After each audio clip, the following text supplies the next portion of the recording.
Ladies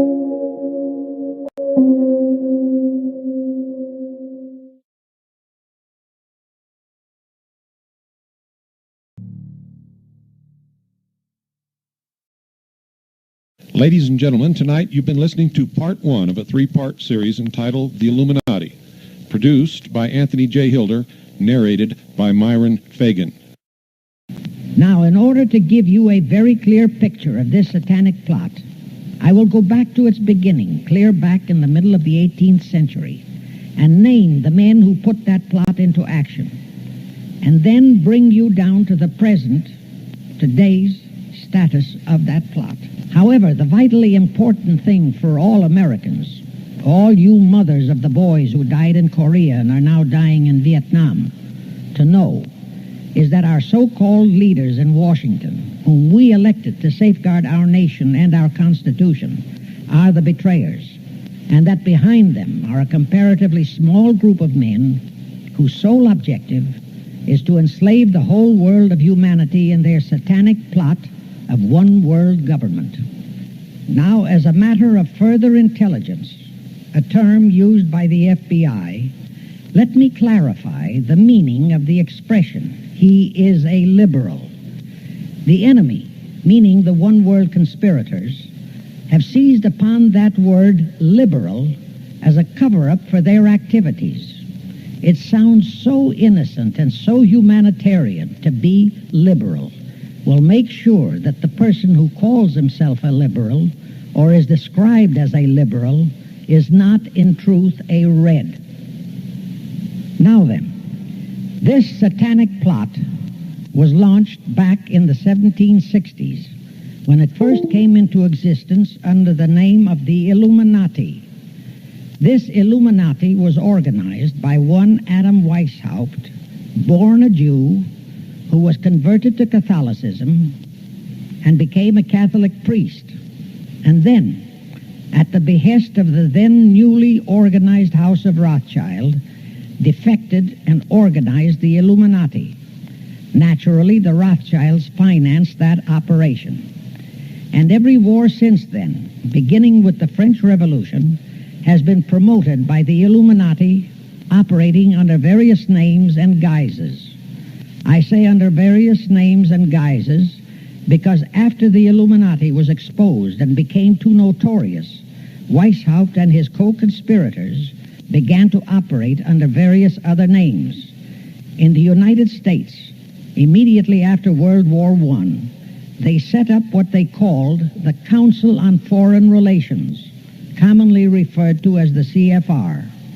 And this CFR is actually the Illuminati in the United States.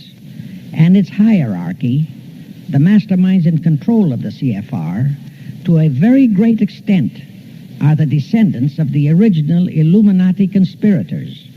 But to conceal that fact, most of them changed their original family names to American-sounding names. For example, the true name of the Dillons, Clarence and Douglas Dillon, once Secretary of the U.S. Treasury Department, is Lepowski. I'll come back to all this later. There is a similar establishment of the Illuminati in England, operating under the name of the British Institute of International Affairs. There are similar secret Illuminati organizations in France, Germany, and other nations operating under different names. And all these organizations, including the CFR, continuously set up numerous subsidiary or front organizations that are infiltrated into every phase of the various nations' affairs. But at all times, the operations of these organizations were and are masterminded and controlled by the internationalist bankers, who in turn were and are controlled by the Rothschilds. The details of how they accomplished the setting up of the CFR in the United States, as also in the other nations, are far too voluminous to be described in this dissertation. But you can find it complete in News Bulletin number 122, entitled UN is Spawn of the Illuminati, and News Bulletin number 123, entitled CFR Completely Unmasked as Illuminati. Both are published by the Cinema Educational Guild, Post Office Box 46205, Hollywood, California. You can get them for 50 cents per copy by writing to that address. Those news bulletins reveal the names of the original founders of the Illuminati and the Americanized names of their descendants in the present CFR. Now I'll go back to the activities of the original Illuminati conspirators. As revealed in News Bulletin number 122, one branch of the Rothschild family had financed Napoleon. Another branch of the Rothschilds, both branches the real masterminds of the Illuminati, financed Britain, Germany, and the other nations in the Napoleonic Wars. Immediately after the Napoleonic Wars, the Illuminati assumed that all the nations were so destitute and so weary of wars that they'd be glad for any solution. So the Rothschild stooges set up what they called the Congress in Vienna, and at that meeting they tried to create the first League of Nations, their first attempted one-world government, on the theory that all the crowned heads of the European governments were so deeply in debt to them that they would, willingly or unwillingly, serve as their stooges. But the Tsar of Russia caught the stench of the plot and completely torpedoed it. The enraged Nathan Rothschild, then the head of that dynasty, vowed that someday he or his descendants would destroy the Tsar and his entire family. And his descendants did accomplish that very threat in 1917. At this point, bear in mind that the Illuminati was not set up to operate on a short-range basis. Normally, a conspirator of any type enters into a conspiracy with the expectation of achieving his objective during his own lifetime. But that was not the case with the Illuminati. True, they hoped to accomplish their objective during their lifetime. But, paraphrasing The Show Must Go On, the Illuminati operates on the very long-range basis. Whether it will take scores of years or even centuries, they have dedicated their descendants to keep the plot boiling until, they hope, the conspiracy is achieved. Now let's go back to the birth of the Illuminati. Adam Weishaupt was a Jesuit-trained professor of canon law, teaching in Ingolstadt University when he defected from Christianity to embrace the Luciferian conspiracy. It was in 1770 that the professional moneylenders, the then recently organized House of Rothschild, retained him to revise and modernize the age-old protocols of Zionism, which from the outset was designed to give the synagogue of Satan, so named by Jesus Christ, ultimate world domination, so they could impose the Luciferian ideology upon what would remain of the human race after the final social cataclysm by use of satanic despotism. Weishaupt completed his task May 1st, 1776. Now you know why May 1 is the great day with all communist nations to this very day. That was the day, May 1, 1776, that Weishaupt completed his plan and officially organized the Illuminati to put the plan into execution. That plan required the destruction of all existing governments and religions. That objective was to be reached by dividing the masses of people whom he, Weishaupt, termed Goyim, or human cattle, into opposing camps in ever-increasing numbers on political, social, economic, and other issues, the very conditions we have in our country today. The opposing sides were then to be armed and incidents provided which would cause them to fight and weaken themselves and gradually destroy national governments and religious institutions. Again, I say, the very conditions in the world today. And at this point, let me stress a prime feature of the Illuminati plans. When and if their blueprint for world control, the protocols of the elders of Zion, is discovered and exposed, they would wipe all the Jews off the face of the earth in order to divert suspicions from themselves. If you think this is far-fetched, bear in mind that they permitted Hitler, a liberal socialist himself, who was financed by Krupp, Kennedy, the Warburgs, and the Rothschilds, to incinerate 600,000 Jews. Now, just why did the conspirators choose the word Illuminati for their satanic organization? Weishaupt himself said that the word is derived from Lucifer and means holders of the light, using the lie that his objective was to bring about a one-world government to enable those with mental ability to govern the world and prevent all wars in the future. In short, using the word peace on earth as his bait, exactly as that same bait, peace, was used by the 1945 conspirators to foist the United Nations on us. Weishaupt, financed, I repeat, by the Rothschilds, recruited some 2,000 paid followers. These included the most intelligent men in the fields of arts and letters, education, the sciences, finance, and industry. He then established lodges of the Grand Orient, Masonic lodges, to be their secret headquarters. And I again repeat that in all of this, he was acting under orders from the House of Rothschild. The main features of the Weishaupt plan of operation required his Illuminati to do the following things to help them to accomplish their purpose. Number one, use monetary and sex bribery to obtain control of men already in high places in the various levels of all governments and other fields of endeavor. Once influential persons had fallen for the lies, deceits, and temptations of the Illuminati, they were to be held in bondage by application of political and other forms of blackmail, threats of financial ruin, public exposure and physical harm, even death, to themselves and loved members of their families.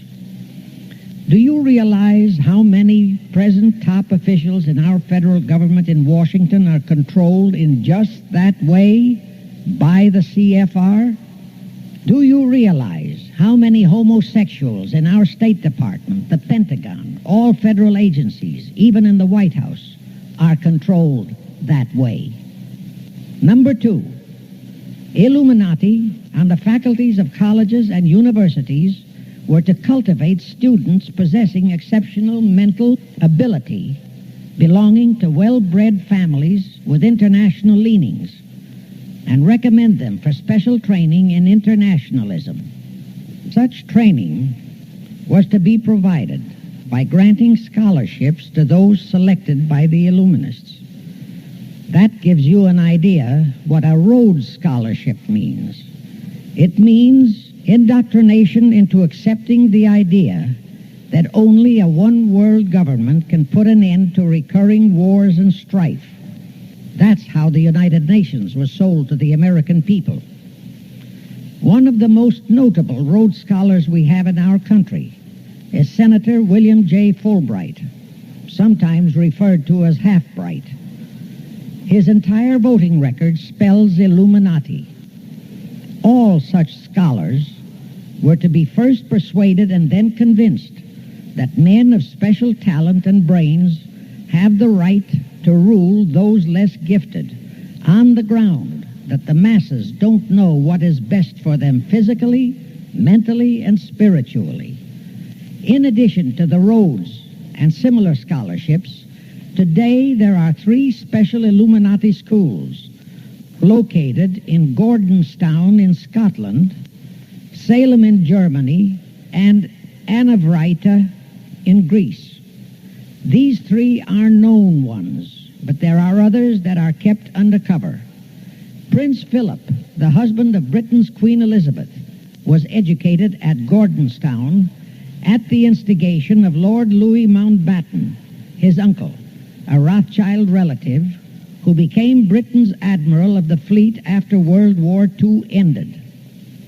Number 3, all influential people trapped into coming under the control of the Illuminati, plus the students who had been specially educated and trained, were to be used as agents and placed behind the scenes of all governments as experts and specialists, so they would advise the top executives to adopt policies which would, in the long run, serve the secret plans of the Illuminati one-world conspiracy and bring about the destruction of the governments and religions they were elected or appointed to serve. Do you know how many such men operate in our government at this very time? Rusk, McNamara, Hubert Humphrey, Fulbright, Kuchel, and go on and on and on. Number 4, perhaps the most vital directive in Weishaupt's plan was to obtain absolute control of the press, at that time the only mass communications media, to distribute information to the public, so that all news and information could be slanted, so that the masses could be convinced that a one-world government is the only solution to our many and varied problems. Now do you know who owns and controls our mass communications media?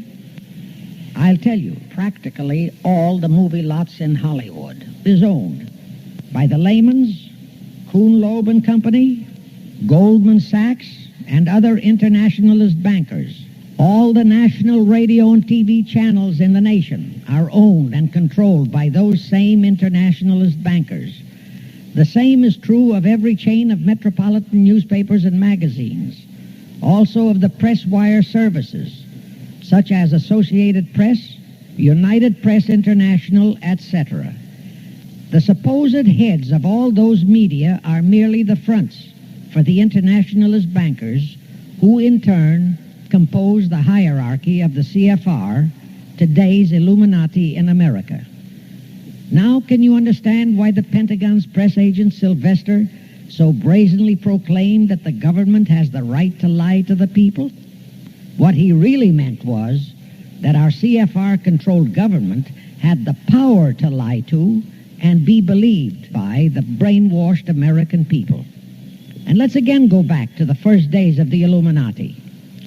Because Britain and France were the two greatest world powers in the late years of the 18th century, Weishaupt ordered the Illuminati to foment the colonial wars, including our Revolutionary War, to weaken the British Empire and organize the French Revolution to destroy the French Empire. He scheduled the French Revolution to start in 1789. However, in 1784, a true act of God placed the Bavarian government in possession of evidence which proved the existence of the Illuminati, and that evidence could have saved France if they, the French government, hadn't refused to believe it. Here is how that act of God happened. It was in 1874 that Weishaupt issued his orders for the French Revolution. A German writer named Zwack put it into book form. It contained the entire Illuminati story and Weishaupt's plans. A copy of this book was sent to the Illuminists in France, headed by Robespierre, whom Weishaupt had delegated to foment the French Revolution. The courier was struck and killed by lightning as he rode through Ralston on his way from Frankfurt to Paris. The police found the subversive documents on his body and turned them over to the proper authorities. After careful study of the plot, the Bavarian government ordered the police to raid Weishaupt's newly organized lodges of the Grand Orient and the homes of his most influential associates. All additional evidence thus discovered convinced the authorities the documents were genuine copies of the conspiracy by which the Illuminati planned to use wars and revolutions to bring about the establishment of a one-world government, the powers of which they, headed by the Rothschilds, intended to usurp as soon as it was established. Exactly in line with the United Nations plot of today. In 1785, the Bavarian government outlawed the Illuminati and closed the lodges of the Grand Orient. In 1786, they published all the details of the conspiracy. The English title of that publication is the original writings of the order and sect of the Illuminati. Copies of the entire conspiracy were sent to all the heads of church and state in Europe. But the power of the Illuminati, which was actually the power of the Rothschilds, was so great that this warning was ignored. Nevertheless, Illuminati became a dirty word, and it went underground. At the same time, Weishaupt ordered Illuminists to infiltrate into the lodges of Blue Masonry and form their own secret societies within all secret societies. Only Masons who proved themselves internationalists and those whose conduct proved they had defected from God were initiated into the Illuminati. Thenceforth, the conspirators donned the cloak of philanthropy and humanitarianism to conceal their revolutionary and subversive activities. In order to infiltrate into Masonic lodges in Britain, Weishaupt invited John Robison over to Europe. Robison was a high-degree Mason in the Scottish Rite. He was a professor of natural philosophy at Edinburgh University and secretary of the Royal Society of Edinburgh. Robison did not fall for the lie that the objective of the Illuminati was to create a benevolent dictatorship, but he kept his reactions to himself so well that he was entrusted with a copy of Weishaupt's revised conspiracy for study and safekeeping. Anyway, because the heads of state and church in France were deluded into ignoring the warnings given them, the revolution broke out in 1789 as scheduled by Weishaupt. In order to alert other governments to their danger, in 1798 Robison published a book entitled Proof of a Conspiracy to Destroy All Governments and Religions. But his warnings were ignored, exactly as our American people have been ignoring all warnings about the United Nations and the Council on Foreign Relations, the CFR. Now here is something that will stun and very likely outrage many who hear this. But there is documentary proof that our own Thomas Jefferson and Alexander Hamilton became students of Weishaupt's. Jefferson was one of Weishaupt's strongest defenders when he was outlawed by his government. And it was Jefferson who infiltrated the Illuminati into the then newly organized lodges of the Scottish Rite in New England. Here is the proof. In 1789, John Robison warned all Masonic leaders in America that the Illuminati had infiltrated into their lodges. And on July 19, 1789, David Papin, president of Harvard University, issued the same warning to the graduating class and lectured them on the influence Illuminism was acquiring on American politics and religion. And to top it off, John Quincy Adams, who had organized the New England Masonic lodges, issued his warnings. He wrote 3 letters to Colonel William L. Stone, a top Mason, in which he exposed how Jefferson was using Masonic lodges for subversive, Illuministic purposes.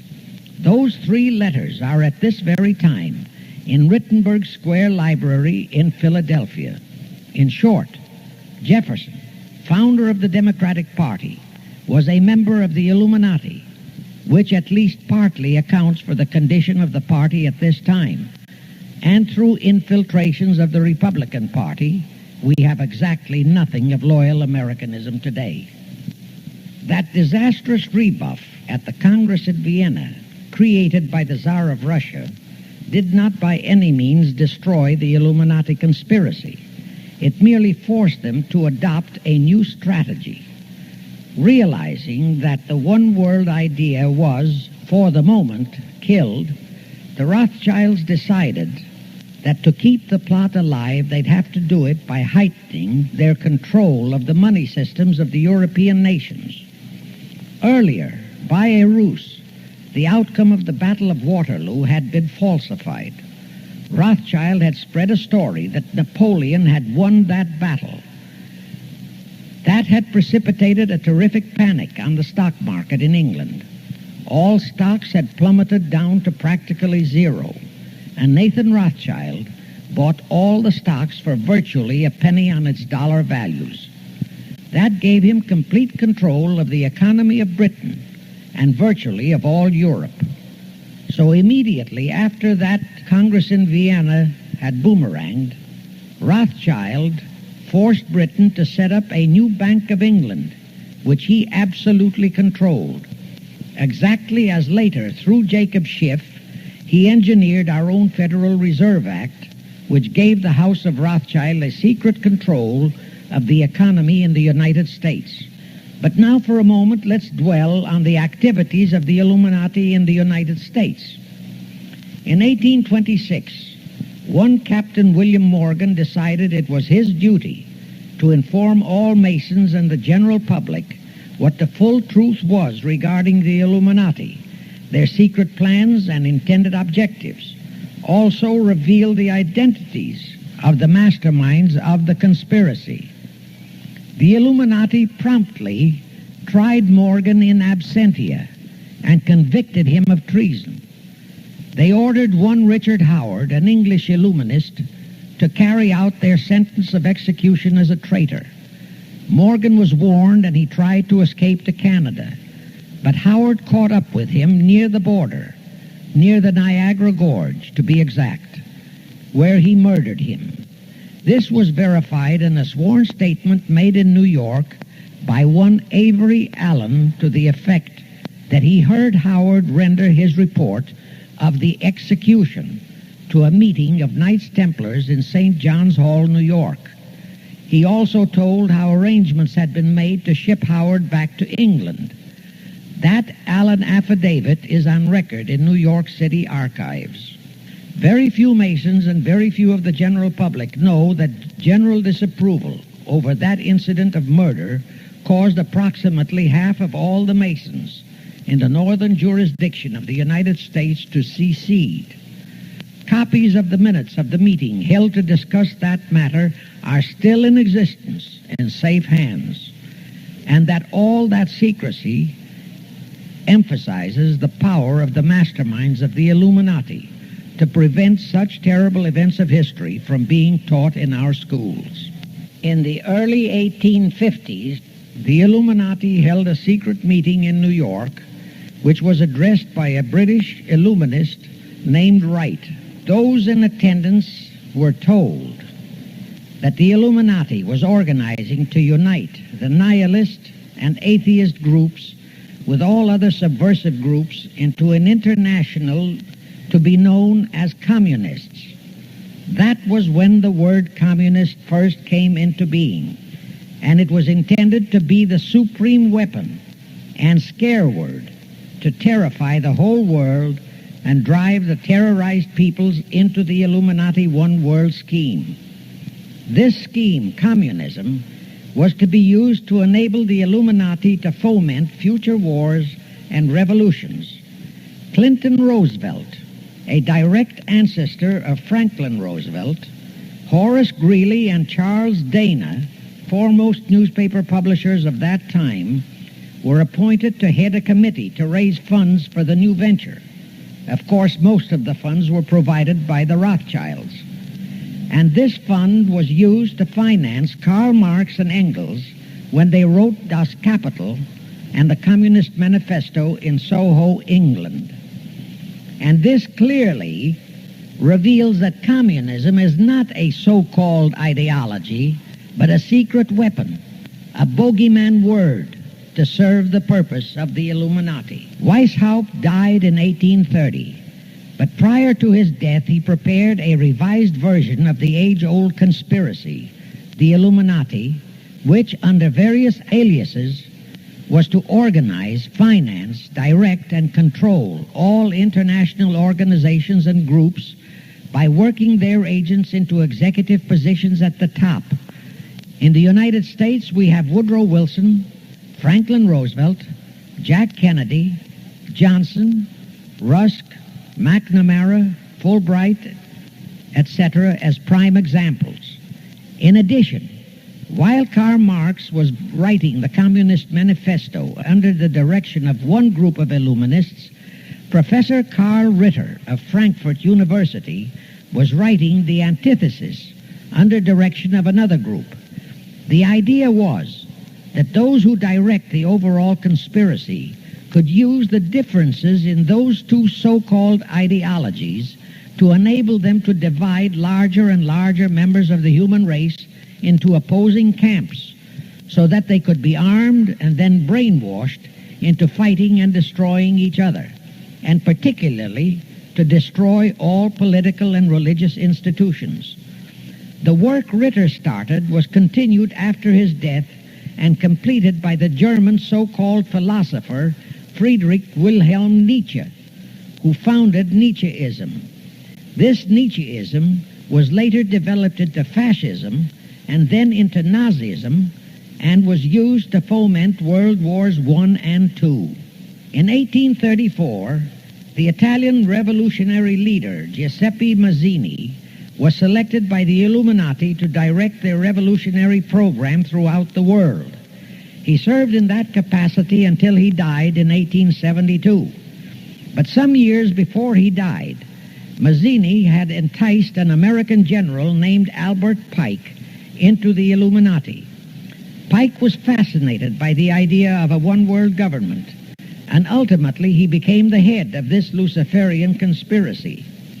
Between 1859 and 1871, he, Pike, worked out a military blueprint for 3 world wars and various revolutions throughout the world, which he considered would forward the conspiracy to its final stage in the 20th century.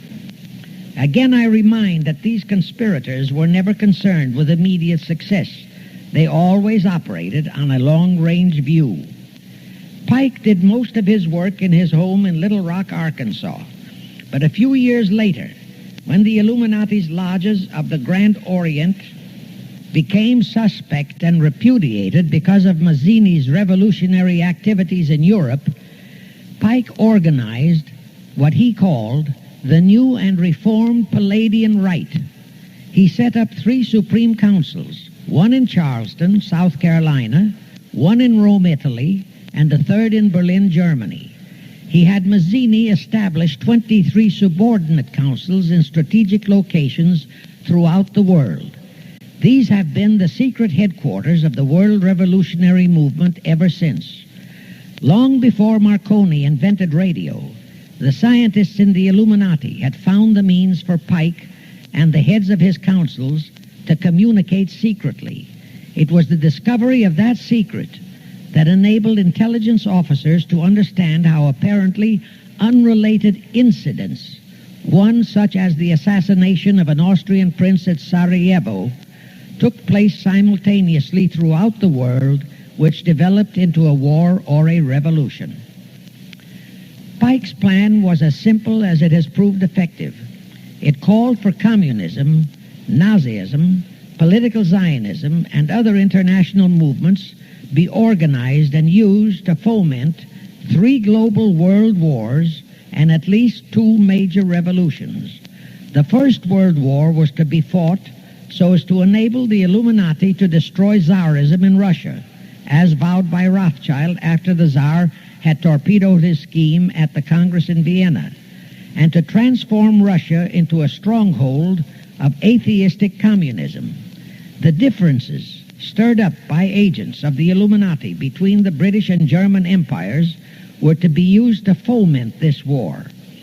After the war would be ended, communism was to be built up and used to destroy other governments and weaken religions.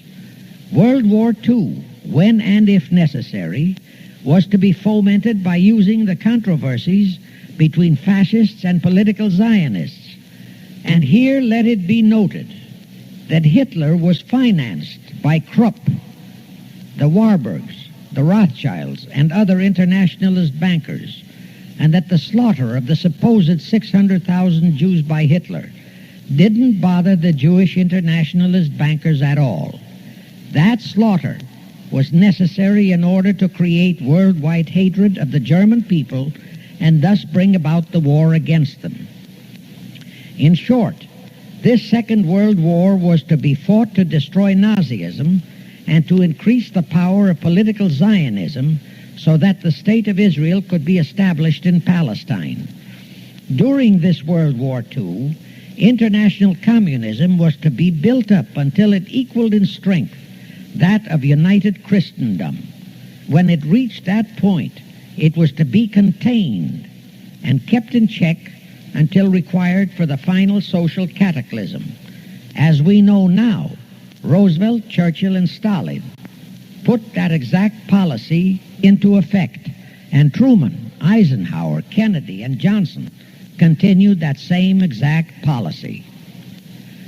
World War III is to be fomented by using the so-called controversies the agents of the Illuminati, operating under whatever new name, are now stirring up between the political Zionists and the leaders of the Muslim world. That war is to be directed in such a manner that all of Islam and political Zionism, Israel, will destroy each other, while at the same time the remaining nations, once more divided on this issue, will be forced to fight themselves into a state of complete exhaustion, physically, mentally, spiritually, and economically. Now, can any thinking person doubt that the intrigue now going on in the Near, Middle, and Far East is designed to accomplish that satanic objective? Pike himself foretold all this in a statement he made to Mazzini on August 15, 1871. Pike stated that after World War III is ended, those who will inspire to undisputed world domination will provoke the greatest social cataclysm the world has ever known. Quoting his own words, taken from the letter he wrote to Mazzini, and which letter is now catalogued in the British Museum in London, England, he said, "We shall unleash the nihilists and the atheists, and we shall provoke a great social cataclysm which in all its horror will show clearly to all nations the effect of absolute atheism, the origin of savagery and of most bloody turmoil. Then everywhere the people forced to defend themselves against the world minority of revolutionaries will exterminate those destroyers of civilization, and the multitudes disillusioned with Christianity, whose deistic spirits will be from that moment on without direction and leadership, and anxious for an ideal but without knowledge where to send its adoration, will receive the true light through the universal manifestation of the pure doctrine of Lucifer, brought finally out into public view, a manifestation which will result from a general reactionary movement which will follow the destruction of Christianity and atheism, both conquered and exterminated at the same time." When Mazzini died in 1872, Pike made another Italian revolutionary leader named Adrian Lemmy his successor. Lemmy, in turn, was succeeded by Lenin and Trotsky, then by Stalin. The revolutionary activities of all those men were financed by British, French, German, and American international bankers, all of them dominated by the House of Rothschild. We are supposed to believe that the international bankers of today, like the money changers of Christ's day, are only the tools or agents of the great conspiracy, but actually they are the masterminds behind all of it. While the general public has been brainwashed by all the mass communications media into believing that communism is a movement of the so-called workers, the actual fact is that both British and American intelligence officers have authentic documentary evidence that international liberals operating through their international banking houses, particularly the House of Rothschild, have financed both sides in every war and revolution since 1776. Those who today comprise the conspiracy, the CFR in the United States, direct our governments, whom they hold in usury through such methods as the Federal Reserve System in America, to fight wars such as Vietnam, created by the United Nations, so as to further Pike's Illuminati plans to bring the world to that stage of the conspiracy when atheistic communism and the whole of Christianity can be forced into an all-out Third World War within each remaining nation, as well as on an international scale. The headquarters of the great conspiracy in the late 1700s was in Frankfurt, Germany, where the House of Rothschild had been established by Mayer Anschelm, who adopted the Rothschild name and linked together other international financiers who had literally sold their souls to the devil. After the Bavarian government's exposure in 1786, the conspirators moved their headquarters to Switzerland, then to London.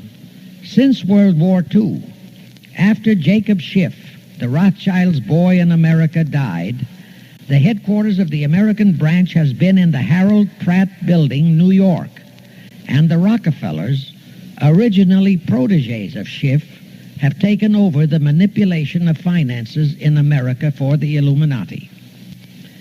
In the final phases of the conspiracy, the one world government will consist of the king dictator, head of the United Nations, the CFR, and a few billionaires, economists, and scientists who have proved their devotion to the great conspiracy. All others are to be integrated into a vast conglomeration of mongrelized humanity, actually slaves. Now let me show you how our federal government and the American people have been sucked into the one-world takeover plot of the Illuminati great conspiracy. And always bear in mind that the United Nations was created to become the housing for that one-world so-called liberal conspiracy. The real foundations of the plot for the takeover of the United States were laid during the period of our Civil War. Not that Weishaupt and the earlier masterminds had ever overlooked the New World. As I have previously indicated, Weishaupt had his agents planted over here as far back as the Revolutionary War. But George Washington was more than a match for them. It was during the Civil War that the conspirators launched their first concrete efforts. We know that Judah Benjamin, chief advisor of Jefferson Davis, was a Rothschild agent. We also know that there were Rothschild agents planted in Abraham Lincoln's cabinet who tried to sell him into a financial dealing with the House of Rothschild. Old Abe saw through the scheme and bluntly rejected it, thereby incurring the undying enmity of the Rothschilds, exactly as the Russian Tsar did when he torpedoed their first League of Nations at the Congress in Vienna. Investigation of the assassination of Lincoln revealed that the assassin, Booth, was a member of a secret conspiratorial group. Because there were a number of highly important government officials involved, the name of the group was never revealed, and it became a mystery, exactly as the assassination of Jack Kennedy still is a mystery. But I am sure it will not for long remain a mystery. Anyway, the ending of the Civil War destroyed, temporarily, all chances of the House of Rothschild to get a clutch on our money system, such as they had acquired in Britain and other nations in Europe. I say temporarily because the Rothschilds and the masterminds of the conspiracy never quit. So they had to start from scratch. But they lost no time in getting started. Shortly after the Civil War, a young immigrant who called himself Jacob H. Schiff arrived in New York. Jacob was a young man with a mission for the House of Rothschild. Jacob was the son of a rabbi, born in one of Rothschild's houses in Frankfurt, Germany. I won't go deeply into his background. The important point is that Rothschild recognized in him not only a potential money wizard, but more important, he also saw the latent Machiavellian qualities in Jacob that could, as it did, make him an invaluable functionary in the great one-world conspiracy. After a comparatively brief training period in the Rothschilds' London bank, Jacob left for America with instructions to buy into a banking house, which was to be the springboard to acquire control of the money system of the United States. Actually, Jacob came here to carry out 4 specific assignments. Number 1, and most important, was to acquire control of America's money system. Number 2, find desirable men who, for a price, would be willing to serve as stooges for the great conspiracy and promote them into high places in our federal government, our Congress, in the U.S. Supreme Court, and all federal agencies. Number 3, create minority group strife throughout the nations, particularly between whites and blacks. Number 4, create a movement to destroy religion in the United States, but Christianity to be the chief target.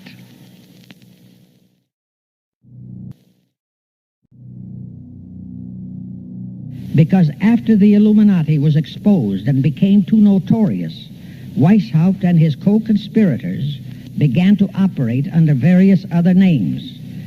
You were both in Skull and Bones, the secret society. It's so secret we can't talk about it. What does that mean for America? The conspiracy theorists are going to go wild. I'm sure they are. I don't know. I haven't seen the website. Number 322?